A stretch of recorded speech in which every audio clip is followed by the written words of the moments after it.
Now we'll move on to the next paper to be presented by Dr. Uma Shankar. She is a principal of SIES College, Mumbai, and she would be speaking to us on the endowment entitled Sri Sadguru Swami Jnananda Saraswati. And we are blessed by the presence of our Sri Hari Prasad ji, who is our great mentor, I would say. So, Swamiji, we welcome you for this endowment lecture because Swamiji has instituted this endowment lecture.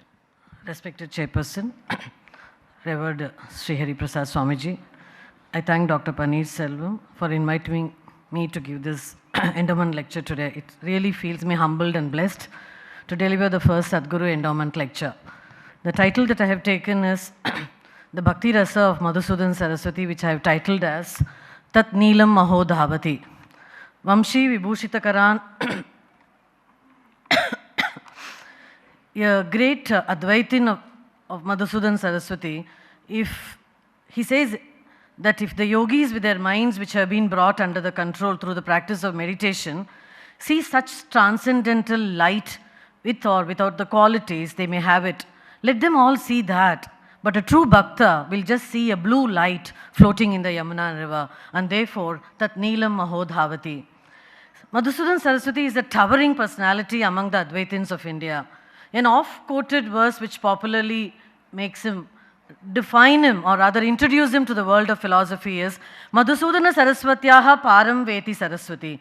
Param Veti Saraswatyaha Madhusudana Saraswati. It means only the goddess of learning, Saraswati, knows the limits of the knowledge of Madhusudana, and Madhusudana alone knows the limits of the knowledge of goddess Saraswati. What a fabulous way to introduce a great scholar. Though he was a great Advaitin, he was also a great Bhakta who flourished in the 16th century, and he was a pioneer in re-establishing Advaita Vedanta. Among the many treatises that he has to his credit, Bhagavad Bhakti Rasayana is a text that I have taken in order to translate some of them into English, especially the mode of bhakti that he has used it as 11 stages of bhakti, which other Dvaita school of thought, or as well as the Advaita school of thought, have not taken it in this kind of a detailed form. The melting point of the mind, he calls it as a prerequisite for bhakti. And in his text, he has emphasized the fact that only through bhakti or a supreme devotion, one can receive the divine love. This may not be possible through Brahma Vidya, according to him, which can only lead to moksha. In his writings, he explores that the nature of the bhakti and the bhakta. Without this, one cannot purify the chitta, and therefore without the chitta shuddhi, one can never experience the bliss. He further explains in detail the idea of bhakti as a rasa, and it may be noted that both rati and bhakti are one and the same, and it can be experienced as a reflection of Bhagavat on the mind. This is one of the things which is very exclusively done by Madhusudan Saraswati in his writings. The concepts such as rati, rasa, sthayi bhava are beautifully explained in his text, which I have taken up in detail. He faithfully adopted the concept of bhakti as given in Srimad Bhagavata. He defines that it is an undivided flow of love and which is supreme, and it is a state of happiness. One sees a kind of a climax in its exploration, which is extremely beautiful in his writings. He equates it with Bhagavata not merely as a divine power which is upheld in the schools which we see it in the Bengal Vaishnavism. I straightaway go into the 11 stages of bhakti, which we can conclude it in 10 minutes, which explores the highest form of divine love. At every stage, he gives a corresponding shloka or a verse or a quotation from Srimad Bhagavata. The first he calls it as Mahatam Seva, the service of the great. He gives two types of services. Service of the great, which means Bhagavat himself, that is a divinity in personified form, and service of the devotee to the Lord. And that is what Vishnu Mohan Foundation has been doing a great work of Mahatam Seva. And therefore, this has been also considered as the first stage in the bhakti. Second, to become a kind of a deserving grace of the Lord, Tadadya Padartha. Sincerity and devotion are important to attain the grace. He gives an example of Prahlad here, which is very apt. The virtues, like morning, Dr. Tiwari was talking a lot about virtues. The virtues like devotion, humility, sincerity, faith, etc. were so overwhelming that he bestowed all of them with grace so easily. So a sense of being worthy of grace is also very important. Do we deserve that is what a big question Madhusudana raises when you're kind of a recipient of a great bhakti. So an individual who is kind, compassionate and free from the impurities of the mind, unperturbed in happiness and sorrow, detached, a kind of a samadarshi, beyond all the gunas that we have, self-control, he becomes a kind of a merit for the grace that he can earn it. The third stage he talks about as a development of taste for the practice in a very spiritual way. Shraddhata tesham dharmeshu. One who takes a delight in the service of the holy men and also has the glories of the Lord and has a tremendous faith which can take him ahead.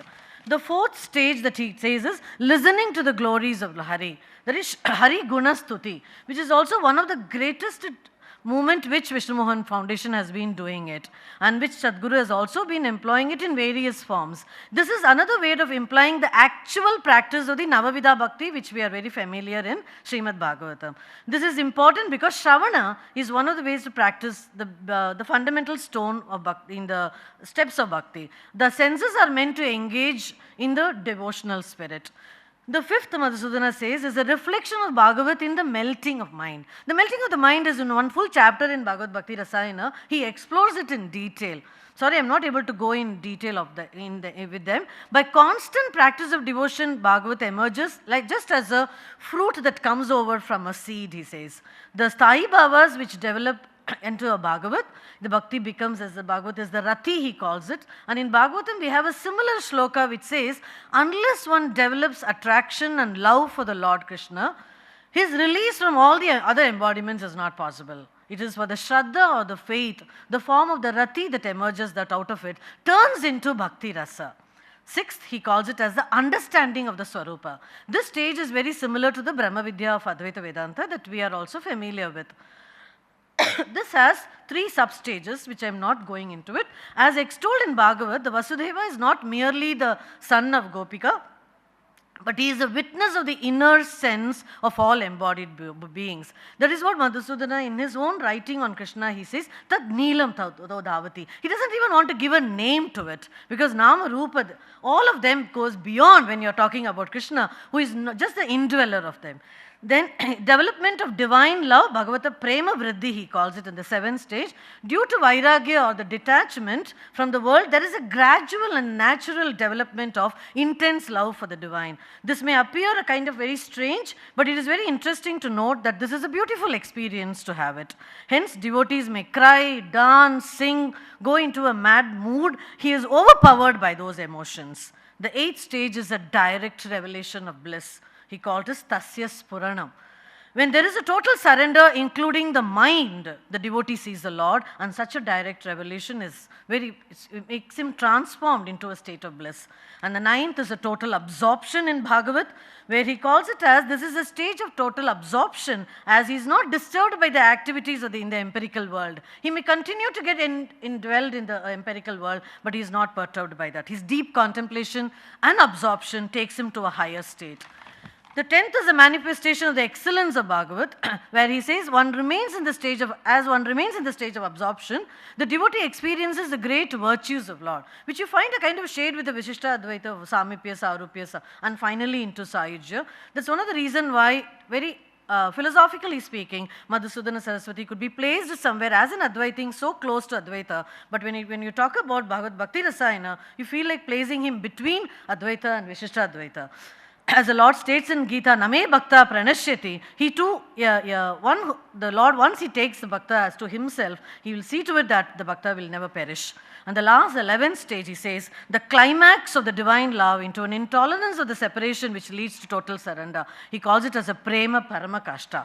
The feeling of separation increases the sense of love and ultimately results in a total surrender of one's love. The love at this stage is very unique, and therefore even a fraction of a second of separation from him, the gopis feel as though it is 1,000,000 years of separation. Vamshi Vibhushita Karan Navanina Damat Pitambarat Aruna Bimba Paladadostrat Purnendu Sundara Mukat Aravinda Netrat Krishnat Param Kimapi Tattvam Aham Na Jane. I do not know any other reality, he says, Krishna other than Krishna, who leads us to an adorned with a flute, whose luster is like that of a rain cloud, who wears an yellow robe, whose lips with reddish and like a bimba fruit, whose face is so beautiful like a full moon, and whose eyes are like the lotuses. and who is a devotee, and how the Bhakti Rasa turns into the final stage. I shall conclude in a minute. To conclude, Bhakti Rasa is being experienced and enjoyed by all the devotees and seekers who have intimate and intense relation with the Lord. Apart from Krishna Bhakti, a lot of significance Madhusudana gives to Radha Bhakti also. In Bengal Vaishnavism taken from the Chaitanya, he believed above all to taste Bhakti for himself and made it unalloyed, and as the highest devotees have to appreciate it as a supreme excellence of the prema, expanding into sneha, pranaya, raga, anuraga, bhava, and finally culminating into Radha. Radha alone is the predominant counterpart of a whole divinity, and therefore the climax of the prema he described is possible only in Radha. This aspect of Bengal Vaishnavism has appealed Madhusudana a lot, and therefore he commends that Radha Bhakti is to enjoy in the climax of prema. As an Advaitin par excellence and a Bhakta par brilliance was indeed Madhusudana Saraswati. In his Rasa theory, we see a overflowing love and devotion like a cascading stream. Hence, he says, Krishnat param kimapi tattvam aham na jane. I do not know any other principle other than Krishna. Obeisance to Sadguru, obeisance to Lord Krishna, obeisance to Madhusudana. Hope I kept the time. Yeah. Thank you.